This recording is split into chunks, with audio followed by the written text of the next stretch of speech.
প্রিয় ভাইরা, কানগুলো একটু খাড়া করে শুনেন আর মনোযোগী হন আর বোঝার চেষ্টা করেন। এই যে মূর্তির যারা পূজা করে, কেন পূজা করে? নিজেই মূর্তিটারে বানায়, নিজেই ডিজাইন করে, রং করে, এরপর মূর্তির সামনে দাঁড়ায় নম নম আছে না নাই? ওম নমো ভগবতী বাসুদেবায়া আছে না নাই? जो तो मिटाना चाहे जीवन का तृष्णा सुबह शाम बोल बंदे कृष्ण कृष्ण कृष्ण कृष्ण कृष्ण करे ना, बंदे मातरम, जय जय राम सीताराम, जय जय हरे कृष्ण हरे राम। আমার হিন্দু ভাইরা বলে না, এরাও আমাদের মাহফিলে আসে। এই যে আপনারা বলেন, একটু ভেবে দেখেন, উনি বানাইলো এই মূর্তিটারে, উনি বানালো, বানাই এবার উনি আবার ডাকে খোদা খোদা, আছে না নাই? তো ওইটা কেমনে আমনের খোদা? আমনে না ওইটার খোদা? যে যেটারে বানাইলো সে এটার খোদা না? বুঝে শুনে উত্তর দিন। আমি কাদামাটি দিয়ে একটা মূর্তি বানাইলাম, তো এই মূর্তির স্রষ্টা আমি না আমার স্রষ্টা এটা? এটারে বানাইছে কে? আমি বানাইছি, তাহলে আমি এটার খোদা না?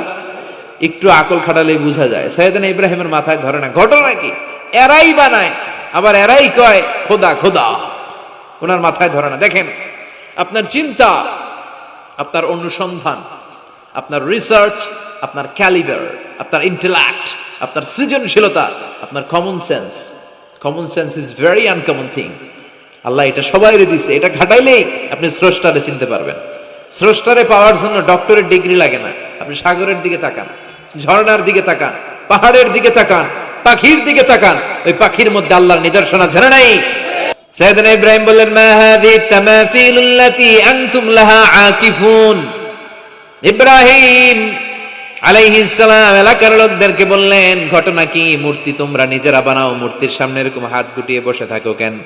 এলাকার লোকেরা বলে, ওয়াজাদনা আবানা লাহা আবিদিন, আমরা বাপ দাদাদেরকে দেখছি মূর্তির সামনে দাঁড়িয়ে থাকে, তাই আমরাও দাঁড়িয়ে থাকি। ইব্রাহিম বললেন, কি রে, তোরা মূর্তি বানায় তোরা দাঁড়ায় থাকস কেন? এলাকার লোকেরা বলে, বাপ দাদারকে যা করতে দেখছি আমরাও তাই করি। দেখবেন, নাস্তিক কাফের মুরতাদদের কোনো ভ্যালিড যুক্তি নাই। চিল্লা এখন ঠিক কিনা? সাইয়েদনা ইব্রাহিম বললেন, লাকাদ আনতুম কুনতুম আনতুম ওয়া আবাউকুম মিনাল কওমিদ দাল্লিন, তোরাও গোল্লায়, তোদের বাপ দাদারাও গোল্লায়। পূজার দিন আসলো, এলাকার সবাই বলে, ইব্রাহিম চলো না পূজায় যাই। সাইয়েদনা ইব্রাহিম ফানাযারা নাজরাতান ফিন নুজুম, আকাশে তাকালেন, ক্বালা ইন্নী সাকিম, বললেন আমি অসুস্থ। আসলে উনি অসুস্থ ছিলেন না, আসলে অসুস্থ ছিলেন না। তাহলে কেন অসুস্থ বললেন? এর কারণ, অসুস্থতা দুই ধরনের, একটা শারীরিক আর একটা মানসিক। উনি শারীরিক অসুস্থ ছিলেন না বটে, কিন্তু মানসিক অসুস্থ ছিলেন। এর কারণ, ওই সময় উনি ছাড়া কেউ তাওহীদের পক্ষে ছিল না, সব ছিল মুশরিক। তাহলে একজন নবী যখন শিরকি কাজ চারদিকে হতে দেখে, তখন তিনি মানসিকভাবে সুস্থ থাকতে পারেন না, ঠিক কিনা? এজন্য উনি বললেন, ইন্নী সাকিম, আমি অসুস্থ, আমি যাব না। এলাকার লোকেরা বললে, তাই নাকি, যাবি না? এক কাজ কর, আমরা তাহলে পূজায় যাই, তুই ঘরের মূর্তিগুলারে পাহারা দে। ভালো একজন পাহারাদার পাওয়া গেছে, আমরা পূজায় গেলাম, তুই ঘরের মূর্তিগুলারে পাহারা দে। ভালো পাহারাদার, মূর্তির পাহারাদার, নাম কি? সাইয়েদনা ইব্রাহিম মনে মনে কয়, ঠিক আছে, আজকে জন্মের পাহারা দিব, জন্মের পাহারা দিব। উনি ঘরের ভিতরে ঢুকলেন, ঢুকে দেখে এক একটা মূর্তি এক এক স্টাইলে, কোনোটা এমনি কোনোটার 10 হাত, কোনোটার 12 হাত, কেউ হা করে আছে, কেউ তলোয়ার ধরে, কেউ হাতির বেশে, কেউ নারীর বেশে, বিভিন্ন রঙের মূর্তি আছে না নাই? সাইয়েদনা ইব্রাহিম ঘুরে ঘুরে সবগুলার দিকে তাকায় আর দেখে সবগুলার সামনে হচ্ছে সন্দেশ, রসগোল্লা, চমচম, কালোজাম, দুধ মালাই, মালাই চপ, আছে না নাই? সবগুলার সামনে সন্দেশ, মিষ্টি, রসগোল্লা, রসমলাই, একটার পর একটা মিষ্টান্ন খাবার দেয়। ইব্রাহিম মনে করলেন ওরা মনে খাবে, একটু বাটিটা তুইলা ধরি। হা কইরা আছে, ওটার মুখের সামনে নিয়ে কয় খা। কি কয়? আর মূর্তি করে আছে হা। ফারাগা ইলা আলিহাতিহিম, মূর্তিগুলোর কাছে গেলেন, সন্দেশ রসগোল্লার বাটি তুলে ধরে বললেন, খা খা। ফারাগা ইলা আলিহাতিহিম ফাকালা আলা তাকুলুন, সন্দেশ আর রসগোল্লা উঠিয়ে বললেন, খা, খাবি না? মা লাকুম লা তানতিকুন, না খাইলে কেন খাবি না? কথা কইতে হইব, কথা বল, হয় খা না কথা বল। এখন মূর্তিগুলা খায়ও না, কথাও। আপনার ছেলে কান্না জুড়ে দিছে, আব্বু চকলেট খাবো। কি খাবো? চকলেট কিনে দিলেন, এখন চকলেট আর খায় না। জিজ্ঞেস করলেন, কিরে বাপ, চকলেট খাস না কেন? কথাও কয় না, খায়ও না, কথাও কয় না। এখন বাকি আছে কি? ফারাগ আলাইহিম দারবাল বিল ইয়ামিন, ডাইন হাতে মাই শুরু করলেন। এক একটা নবীর হাতে পর্যাপ্ত শক্তি দিয়েছিলেন কে? উনি বললেন খা, খায় না। কেন খাবি না? কথা কও, কথাও কয় না। ফারাগ আলাইহিম দারবাম বিল ইয়ামিন, খায়ও না, কথাও বলে না। এবার ডান হাতে থাপ্পড় মারা শুরু করলেন। এক এক থাপ্পড়ে এক একটার হাত ভেঙে যায়। মারতে মারতে সামনে দেখে একটা কুঠার। কি দেখে? এবার কুঠার নিয়ে কোবানো শুরু করলেন। জন্মের কোপাইতে কোপাইতে মূর্তিগুলো সব, এটার একটা উদ্দেশ্য ছিল, মূর্তিগুলো সব ভেঙে বড় সাইজের যে মূর্তিটা ওটার সামনে যায় মারতে লিছে, না এটারে মারব না, এটারে বাঁচায় রাখি। কুঠার নিয়ে বড় মূর্তিটার কাঁধের মধ্যে ঝুলায় রাখি। সুবহানাল্লাহ পড়বেন না? এক একটা নবীর আল্লাহ কি বুদ্ধি দিয়েছে। ফাজআলাহুম জুযাযান ইল্লা কাবীরান লাহুম, সবগুলো মূর্তিকে ভেঙে টুকরো টুকরো করে বড়টারে মারে নাই, বড়টার কাঁধের মধ্যে কুঠার ঝুলিয়ে রেখেছে। এবার বড় পূজা শেষে এলাকার লোকরা যখন এসে ঘরের ভিতরে দেখে সব মাইরা ভূত। সবাই বলে ইব্রাহিম আনতা ফাআলতা হাযা বিআলিহাতিনা ইয়া ইব্রাহিম, ও ইব্রাহিম এই ঘটনা ঘটছে কেমনে? কয় সবগুলা মারামারি করছে। কি করছে? সবগুলা মারামারি করছে। মারামারি ঠেকাইতে যাইয়া বড়টাই কুঠার দিয়ে পিটাইছে, পিটাইয়া সবগুলারে শেষ করছে। ফাসআলহুম, ওই বড়টারে জিজ্ঞেস কর, যদি বড়টা কথা বলতে পারে। আমারে জিজ্ঞেস করে লাভ নাই, কুঠার তো আমার কাঁধে না। কুঠার কার কাঁধে? বড়টার কাঁধে। ওইটারে জিজ্ঞেস কর। কি বুদ্ধি, কি উপস্থিত বুদ্ধি, কি ইন্টেলেক্ট, কি হিকমা! আল্লাহু আকবার। সবাই বলে ইব্রাহিম এই কাজ তো ওরা করে না, ওরা নড়তে পারে না, চড়তে পারে না, ওরা কানে শুনে না, চোখে দেখে না, ওরা কিছু করতে পারে না। সৈয়দ ইব্রাহিম বলে যেটা কিছুই করতে পারে না এইটারে খোদা বইলা ডাকস কেন? কিছুই করতে পারে না, নিজেরা নিজেদেরকে বাঁচাতে পারে না, কিয়ামতের দিন তোদেরকে কেমনে এরা বাঁচাবে? আল্লাহু আকবার। কেমনে বাঁচাবে একটু ভাব। সবাই এবার রশি দিয়ে পেঁচিয়ে সৈয়দনা ইব্রাহিম আলাইহিস সালামকে নমরুদের দরবারে নিয়ে যায়। নমরুদের সাথে কি কি কথোপকথন, কনভারসেশন, ডায়ালগ হয়েছে শুনবেন। নমরুদ বলে ইব্রাহিম ঘটনা কি? আমি ছাড়া এই বাবেল নগরীতে কোন রব আছে বলে তুমি শুনি নাই। তুমি আবার কোন রব পাইলা? তুমি আবার রব পেলে কোথায়? সৈয়দনা ইব্রাহিম বলে রাব্বি আল্লাযী ইউহয়ী ওয়া ইউমীত, আমার রব এমন রব যিনি জীবন দেয় মরণ দেয়। জীবন দেয় কে? মরণ দেয় কে? নমরুদ বলে তাই তোমার আল্লাহ জীবন দেয় মরণ দেয়? আনা উহয়ী ওয়া উমীত, আমিও তো জীবন দেই মরণ দেই। সৈয়দনা ইব্রাহিম বলে তাই তুমিও জীবন দাও, তুমিও মরণ দাও, তাহলে দেখাও তো, দেখাও তো কি করে জীবন দাও। নমরুদ জেলখানার দুজন ফাঁসির কয়েদিকে ধরে নিয়ে আসছে, ফাঁসির আসামি ধরে এনে ধারালো একটা ছুরি দিয়ে দুইটা আসামিকে ধরে আনছে। আইনা প্রথম আসামিটার পেটের ভেতরে ধারালো ছুরি দিয়ে ধা করে পেটের ভেতরে ছুরি ঢুকাইছে। মুহূর্তের মধ্যে ফিনকি দিয়ে রক্ত বেরোতে শুরু করেছে। লোকটা জামিনে পড়ে ছটফট ছটফট করতে করতে করতে দুনিয়া থেকে শেষ। এরপর ছুরিটা পেট থেকে বের করে দ্বিতীয় আসামির পেটের মধ্যে ধা করে ঢুকায় দিতে যাবে। In the meantime stop, থেমে গেলেন, না তোরে মারবো না, ওইটারে মাইরা ওইটারে মৃত্যু দিলাম, তোরে আমি জীবন দিলাম, যা তোরে আমি, আর ওইটারে ইব্রাহিম দেখো তুমি না বলেছো কেমন করে আমি জীবন দেই, কেমন করে আমি মরণ দেই। দুইটা আসামিকে ধরলাম, প্রথমটারে মরণ দিলাম, দ্বিতীয়টারে জীবন দিলাম, ঠিক কিনা? আসলেই তো প্রথমটারে কি দিছে, দ্বিতীয়টারে। সৈয়দনা ইব্রাহিম বলে ফাইন্নাল্লাহা ইয়াতি বিশ-শামসি মিনাল মাশরিকি ফাআতি বিহা মিনাল মাগরিব ফাবুহিতাল্লাযী কাফার। আল্লাহু আকবার।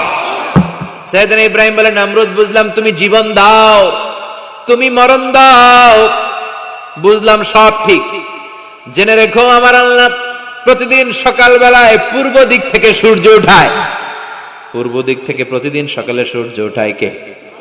সৈয়দনা ইব্রাহিম বললেন আমার রব এমন রব প্রতিদিন সকাল বেলায় পূর্ব দিক থেকে সূর্যটা ওঠায়। তুমি যদি আল্লাহর মতো শক্তিশালী হও, তুমি সকালবেলা পূর্ব দিক থেকে সূর্য না উঠিয়ে কালকে থেকে পশ্চিম দিক থেকে সূর্য উঠাও। ফাবুহিতাল্লাযী কাফার। এবার ধরা খাইছে, এবার লা যাওয়া নিশ্চুপ। এবার তো নমরুদ ধরা খাইছে। এবার নমরুদের মেজাজ নরম না গরম? কারণ তর্কে হেরে গেছে, মেজাজ আছে না নাই? নমরুদ বলে ইব্রাহিম রে রশি দিয়ে বাঁধো, আগুনে ফেলো। বিশাল আগুনের কুণ্ডলি করে সৈয়দনা ইব্রাহিমকে আগুনের কুণ্ডলীর মধ্যে ফেলা হলো, হাতে পায়ে বড় বড় মোটা মোটা রশি দিয়ে বাঁধা। সৈয়দনা ইব্রাহিমকে আগুনের কুণ্ডলীর মধ্যে ফালায়।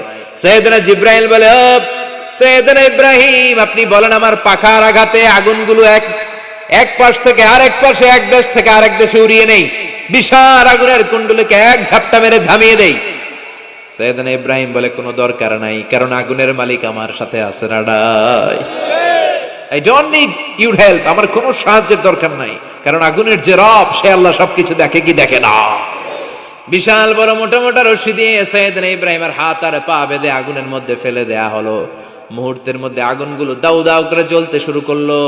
হাতের রশিগুলো, পায়ের রশিগুলো মুহূর্তের মধ্যে জ্বালিয়ে দেয়। বিশাল বড় বড় তক্তা জ্বালিয়ে দেয়, লাকড়ি জ্বালিয়ে দেয়, কিন্তু সৈয়দনা ইব্রাহিমের একটা পশমও জ্বালায় না।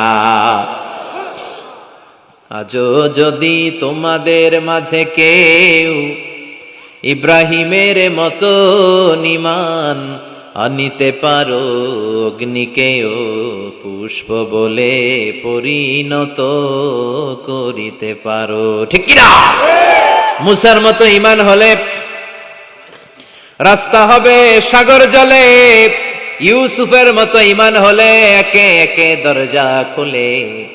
নবী ইব্রাহিমের মতন ঈমান যদি আজও থাকে বিদ্যমান, অগ্নিকুণ্ডে দেখতে পাবে খুবসুরত এক ফুলবাগান। সুবহানাল্লাহ পড়েন। আল্লাহ বলেন, কুলনা ইয়া নারু কুনি বারদান ওয়া সালামান আলা ইব্রাহিম। আল্লাহ বললেন, আগুন, দুনিয়ার শুরু থেকে তোকে একটা ধর্ম আমি দিয়েছি, যা পাবি জ্বালিয়ে ছারখার করে দিবি, কিন্তু আজকে কয়েকদিনের জন্য তোর জ্বালানোর ক্ষমতা আমি আল্লাহ কেড়ে নিলাম। তে আমার ইব্রাহিমের জন্য ঠান্ডা হয়ে যা। কি হয়ে যা? তবে আগুন খবরদার এত বেশি ঠান্ডা হবি না যাতে ইব্রাহিমের সর্দি না লেগে যায়। সুবহানাল্লাহ পড়ে। আগুন বলে, আল্লাহ বললা ঠান্ডা হ, আবার বললেন বেশি ঠান্ডা হবি না যাতে সর্দি না লেগে যায়। আমি কি করুম? আল্লাহ কয়, বারদাউ ওয়া সালামান আলা ইব্রাহিম, আমার ইব্রাহিমের জন্য এয়ার কন্ডিশন, নাতিশীতোষ্ণ, গরম নয় ঠান্ডা নয়, এরকম জান্নাতের গুলবাগিচা হয়ে যা। আল্লাহু আকবার। সাইয়েদনা ইব্রাহিম আগুনের ভিতরে 40 দিন ছিলেন। চিল্লা এখন কয়দিন? একটা পশমও পুড়ে নাই। আগুন থেকে বেরিয়ে উনি অনেক দিন বেঁচে ছিলেন। শেষকালে নাতিপুতিদের সাথে যখন গল্প করতেন তখন বলতেন, নাতিরা, আমার জীবনের সবচেয়ে আরামদায়ক সময় কেটেছে নমরুদের আগুনের ভেতরে ওই 40 দিন। ওই 40 দিন যেই সুখ, আমোদ, ফুর্তি, আনন্দে আমি ছিলাম, আমার জীবনে কোনো সময়, কোনো মুহূর্তে এত সুখ, এত আনন্দ, এত চমৎকার সময় আমি কাটাই নাই। চিল্লা এখন সুবহানাল্লাহ। এবার আল্লাহ ডেকে বলেন, নমরুদ, টাইম ইজ আপ, তোর সময় শেষ, অনেক বেড়েছিস, অনেক সুযোগ দিয়েছি, আর না। আমি আল্লাহ সব সময় ধরি না, ধরলে ধরে না, ধরলে আল্লাহ ছাড় দেয় কিন্তু ছেড়ে দেয় না। সুবহানাল্লাহ পড়েন। আল্লাহ কি দেয়? ছেড়ে দেয় না। আল্লাহ বলে, নমরুদ, এবার তোর শাস্তির পালা। তোরে আমি ফেরেশতা দিয়ে মারবো না, জিন দিয়ে মারবো না, সাইয়েদনা ইব্রাহিম দিয়ে মারবো না, তোরে মারবো আমি ল্যাংড়া মশা দিয়া। সুবহানাল্লাহ পড়েন।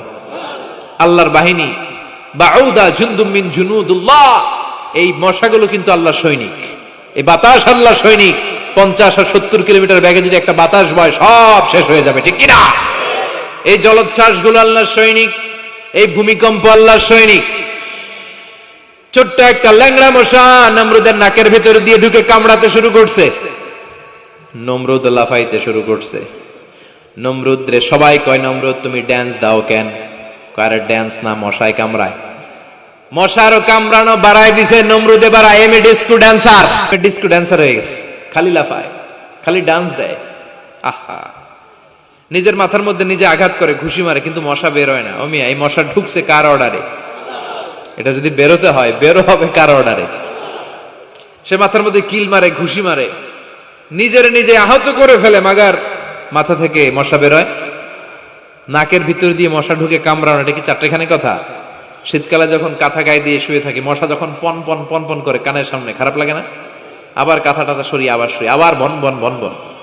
তো কানের সামনে পন পন করলে যদি আপনার এত কষ্ট লাগে, নমরুদের নাকের ভিতর দিয়ে ঢুকছে, মস্তিষ্কে কামড়াচ্ছে, ওর কেমন লাগে? নমরুদ আর পারে না। অসহ্য, নিজের নিজে মারতে মারতে হাত পা কপাল সব লাল করে ফেলছে। অবশেষে আশেপাশে চাকর বাকর খাদেম খুদ্দাম যারা আছে সবাই বললো, আমি আর পারিনি, এবার তোরা মার, তোরা মার। সবাই কয়ে, নমরুদ আজীবন নাম করে মারছো, এবার পাইছি খেলা, এবার ইচ্ছা মতো তোরা বিড়াম। এবার সবগুলা নমরুদে মারা শুরু করছে। মারতে মারতে বেহুশ মাগার মশা বেরোয়। এই মশা ঢুকেছে কার অর্ডারে? বের হবে কার অর্ডারে? তারপরে বেরোয় না। নমরুদকে এবার আমারে জুতা মার। কি মার? এখন আমরা পরি প্লাস্টিকের জুতা, চামড়ার জুতা, তখন পড়তো খরমের জুতা, কাঠের জুতা। খরমের জুতা, চামড়ার জুতা। খরমের জুতা বানায় কি দিয়া? কথা কন, চিনেন? এবার ক্যামেরা জুতা মার। সবাই এবার কাঠের জুতা লইছে, ইচ্ছা মতো পিটান শুরু। পিটাইতে পিটাইতে ওর মাথা ফাটিয়ে রক্তাক্ত করে শেষ। নমরুদের খেলা শেষ। নমরুদের খেলা যখন শেষ, আল্লাহর সৈনিক ওই ল্যাংড়া মশা নাক থেকে বের হয়ে শূন্যে উড়াল দিয়েছে। চিল্লায় পড়েন আল্লাহু আকবার। পৃথিবীতে কেউ তো স্থায়ী হয় না, হোক না সে ফেরাউন কিবা নমরুদ। কেউ ভাবে চিরদিন রয় না, কেউ ভাবে চিরকাল রয় না। পৃথিবীতে কেউ তো স্থায়ী হয় না, হোক না সে ফেরাউন কিবা নমরুদ। কেউ ভাবে চিরদিন রয় না। চিল্লায় বলেন ঠিক কিনা? নমরুদ আজীবন থাকতে পারছে? ওর ক্ষমতা, ওর দাপট, ওর জুলুম, ওর অত্যাচার, ওর শেষ রক্ষা করতে পেরেছে? কথা কন। ফেরাউন রে ফেরাউনের দাপট আর ক্ষমতা বাঁচাতে পেরেছে? এখনো যারা দাপট দেখায়, জুলুমবাজ, এদের ক্ষমতা দাপট এদেরকে বাঁচাতে পারবে না। বাঁচানোর মালিক একজন। চিল্লায় বলো, তিনি কে? এজন্য আল্লাহ ডেকে বলে, গোলাম ইব্রাহিমের জীবনেতে তোমাদের জন্য শিক্ষা আছে। শিক্ষা আছে ইব্রাহিমের জীবনের জন্য, তোমাদের জন্য মডেল। আমি করি না তো এগুলো, তোমাদের জন্য মডেল আছে। অনেক নারীরা এসেছে, আমার মায়েরা বোনেরা, বাড়িতে সাইয়েদাতুনা হাজার, যাকে আমরা বলি বিবি হাজেরা, ওনার জীবনী পড়বেন। ভাইয়েরা যারা এসেছেন, সাইয়েদনা ইব্রাহিমের জীবনী পড়বেন। এই জীবনীগুলো থেকে আলো নেওয়ার দরকার আছে না নাই? আপনার জীবনটারে আলোকিত করে দিবে কে? আজকের এই মাহফিল থেকে কি আমরা ওয়াদা করতে পারি না আমরা সাইয়েদনা ইব্রাহিম আলাইহিস সালামের জীবনী শুরু থেকে শেষ পর্যন্ত পুরোটা পড়বো, আর যা শিখলাম নিজের জীবনে কাজে লাগাবো? রাজি আছি না নাই? আমাদের মডেল হচ্ছে নবীরা। চিল্লায় বলেন, আমাদের মডেল কারা? এই নবীদের জীবনী মানলে আমরা আলোকিত মানুষ হতে পারবো। এই নবীদেরকে যারা অনুসরণ করে, এরা টেন্ডারবাজি করে না, চাঁদাবাজি করে না, মাস্তানি করে না, দুর্নীতি করে না। এরা 14ই ফেব্রুয়ারিতে মেয়েদেরকে নিয়ে নাচানাচি করে না। এরা দেশপ্রেমিক হয়, এরা আল্লাহওয়ালা হয়, এরা ইসলামের পক্ষের শক্তি। চিল্লায় বলেন ঠিক কিনা? আল্লাহ আমাদের সবাইকে তুমি বুঝার তৌফিক দান করো। অনেক নারী বোনেরা এসেছেন, নারীদের জন্য এক বাক্যে একটা নসিহত করে শেষ করে দেই। এক বাক্যে একটা নসিহত। আল মারআতু ইযা সাল্লাত খামসাহা, বিষ্ণু বলেছেন যে নারীরা মাত্র 4টা কাজ করবে, আল্লাহ তাআলা তাদের জন্য জান্নাতের 8টা দরজা খুলে দেবে। এক নাম্বার হচ্ছে আল মারআতু ইযা সাল্লাত খামসাহা, যে নারী 5 ওয়াক্ত সালাত পড়বে, ও সামাত শাহরাহা, রমাদানের রোজা রাখবে, আতাআত বা'লাহা, স্বামীর আনুগত্য করবে, ও হাফিজাত ফুরুজাহা, নিজের লজ্জাস্থানের হেফাজত করবে, ফালতাদখুল মিন আইয়াবিল জান্নাতি শাআত, তারা আল্লাহর জান্নাতের 8টা দরজার যেটা দিয়ে মন চায় ঢুকবে, কোনো বাধা নাই। এগুলো মানার দরকার আছে না নাই?